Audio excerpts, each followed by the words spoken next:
in this video of class 7 maths, I am going to start chapter 10 according to the new book, that is algebraic expression, and according to the old book, that is chapter 12. Now start करते हैं how to expression form, means expressions को कैसे form करते हैं. Expression is basically combination of variables and constant values. Variables are not fixed, it can be x, y, a, b, c, any, जो भी आपका मन करे आप अल्फ़ाबेट ले सकते हो.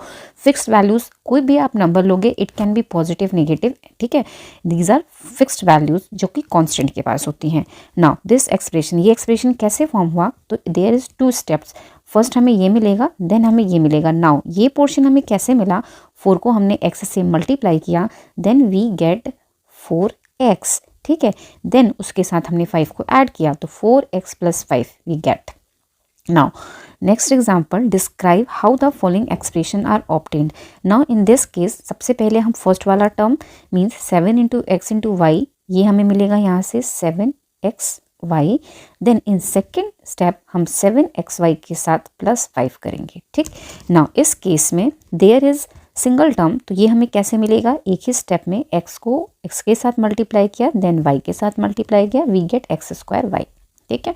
Now third example, that is 4x² - 5x. तो इन this case in first step x multiplied with x, in second step जो इसका प्रोडक्ट आया means x² that is multiplied with 4.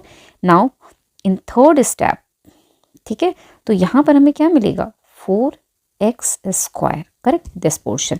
Now in second term क्या है, -5 multiplied with x, clear है, -5 multiplied with x. Then in fourth term दोनों को add करेंगे तो क्या होगा, 4x² - 5x, करेक्ट. तो these are the 4 steps. Now next, what is terms. Terms are formed separately and then added to form an expression, means हम अलग अलग टर्म्स को फॉर्म करते हैं, फिर उसको हम ऐड करते हैं. For example this one, in this case 4x² is one term and -3xy is the second term, ठीक है. इसको आप 3xy नहीं लिखोगे बिकॉज 3xy के पहले माइनस है. टर्म्स को हम सेपरेटली लेते हैं, क्या लिखा है, formed separately and then added, add करना है, तो माइनस इसके साथ ही आएगा, ठीक है. Now a term is a product of its factor. अब टर्म क्या होता है, बेसिकली प्रोडक्ट होता है इसके फैक्टर्स का. फॉर एग्जाम्पल -3xy, नाउ इसके फैक्टर्स क्या होंगे, -3x एंड y, तो दिस इज -3xy, ठीक है.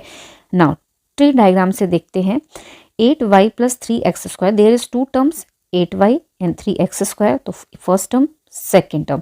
नाउ इससे हमें फैक्टर फाइंड आउट करने हैं, तो 8 को y के साथ प्रोडक्ट करेंगे तो वी गेट 8y, तो these are the factors of 8y. In the same way यहाँ पर 3x² है means 3xx, these are the factor for this term, ठीक है. नाउ वन मोर एग्जाम्पल करते हैं. In this case 7mn - 4 means in this there is 2 term 7mn और -4, ठीक है. नाउ ये तो था एक्सप्रेशन जो क्वेश्चन में गिवन था, ये क्या था, टर्म्स. नाउ अब बात आती है फैक्टर्स की, तो इट हैज़ 3 फैक्टर्स 7mn, ठीक है. तो these are factors.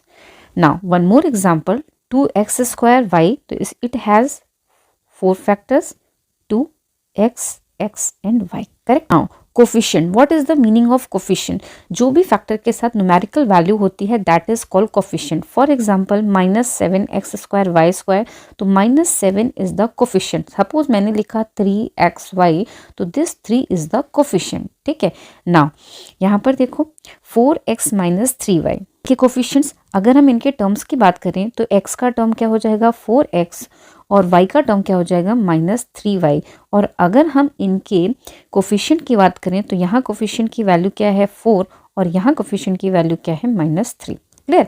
Now same way जब हम यहाँ बात करें तो यहाँ टर्म a का होगा, b का होगा, तो इसका कोफिशिएंट 1 और इसका कोफिशिएंट भी 1, ठीक. Like and unlike terms, like terms वो टर्म होंगे जिनके अलजेब्रिक एक्सप्रेशन सेम होंगे, या वी कैन से कि if factors are same then that is called like terms, ठीक है. when terms have the different algebraic factors they are called unlike terms. now example देखते हैं. in this इसके factor क्या है 2xy, इसका factor 5xy mean same है, तो दीज आर लाइक। यहाँ 2xy है, इसके फैक्टर x, y एंड 2 है, यहाँ 3x है, इसका फैक्टर x है सिर्फ, तो these are different, that's these are called unlike terms. Now next example, group of the like terms together from the following. तो लाइक टर्म्स में सबसे पहले आएगा 12x, देन आएगा -25x, देन होगा x। एक तो हो गया 12x -25x और x, तो this is first group. Second group क्या हो गया 12 -25 -2, सेकेंड ग्रुप क्या हो जाएगा y का, दैट इज -25y और 12y और y। ठीक है, दीज आर द टर्म्स, अलग अलग ग्रुप में मैंने डिवाइड कर दिए, ये x के थे और ये y के थे। एक्सप्रेशंस जो होते हैं बेसिकली 3 टाइप्स के होते हैं, मोनोमियल्स, बाइनोमियल्स एंड ट्राइनोमियल्स। तो monomials an expression with only one term, जिसमें सिर्फ और सिर्फ सिंगल टर्म हो, for example 7xy -5m 4 3zy 3z², तो दीज आर मोनोमियल्स। ठीक है, नाउ बाइनोमियल्स, अब बाइनोमियल्स की डेफिनेशन क्या है, an expression which contain 2 unlike terms. ठीक है, जिसमें 2 डिफरेंट टाइप के टर्म्स हो, for example x + y, x² + y। ठीक है, तो दीज आर द बाइनोमियल्स जिसमें 2 डिफरेंट टर्म्स हो। नाउ ट्राइनोमियल्स, ट्राइनोमियल्स के केस में क्या होगा, 3 वेरिएबल्स होंगे, for example this this this. ठीक है, नाउ पॉलिनोमियल क्या होता है, पॉलिनोमियल मीन्स एक्सप्रेशन विथ 1 और मोर terms is called polynomial, means binomial, trinomials are also comes in the category of polynomials.